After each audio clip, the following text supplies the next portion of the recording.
ముందుగా అందరికీ నమస్కారములు. ఈరోజు నరసింహ శతకం నుండి 3 పద్యాలు. కవి శేషప్ప కవి.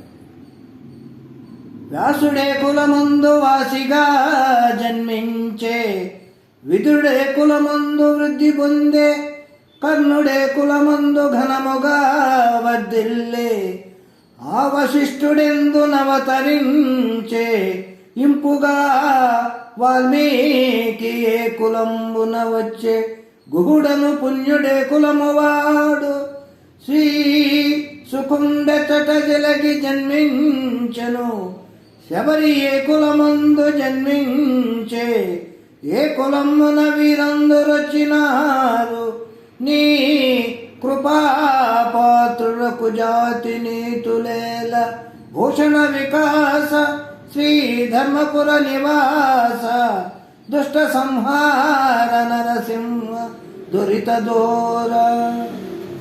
భావం: వ్యాసుడు ఏ కులములో పుట్టాడు, విదురుడు ఏ కులములో పెరిగాడు, కర్ణుడు ఏ కులములో గొప్పవాడయ్యాడు, వశిష్ఠుడు ఎక్కడ పుట్టాడు, వాల్మీకి ఏ కులములోని వాడు, గనుడు గుహుడు ఏ కులము వాడు, సుఖయోగేంద్రుడు ఏ కులములో పుట్టాడు, శబరి ఏ కులములో జన్మించింది, వీరంతా ఏ కులములో పెరిగి పెద్దవారయ్యారు, నీ దయకు పాత్రులైన వారికి కులగోత్రము ధర్మమెందుకు స్వామి.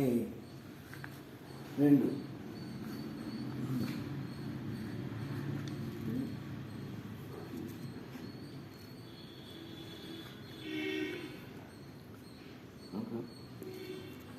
రెండవ పద్యం. స్తంభమందు దయించి దానవేంద్రుని త్రుంచి, కరుణతో ప్రహ్లాదు కాచినావు, మకరిచే చిక్కి సమాజము దుఃఖింపంగా, కృప జయించి వేగ రక్షించినావు, శరణంచు నా విభీషణుని చాటుకు వచ్చినప్పుడే లంకనిచ్చినావు, ఆకుచేలుడు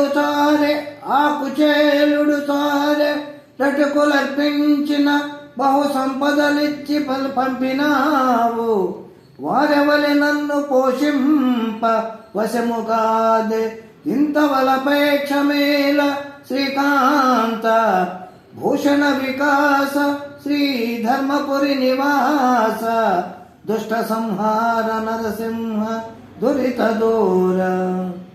భావం: ఓ నరసింహస్వామి, స్తంభములో అవతరించి హిరణ్యకశిపుని చంపి ప్రహ్లాదును రక్షించింది, మొసలి బారి నుండి దుఃఖపడు గజేంద్రుని శీఘ్రముగా కాపాడినావు, విభీషణుడు శరణొచ్చిన తోడనే లంకారాజ్యాన్ని అతనికి ఇచ్చావు, అటువంటి నీకు నన్ను కాపాడే పోషించే సాధ్యము కాదా, ఇదేమి పక్షపాతము నీకు శ్రీ సతీ.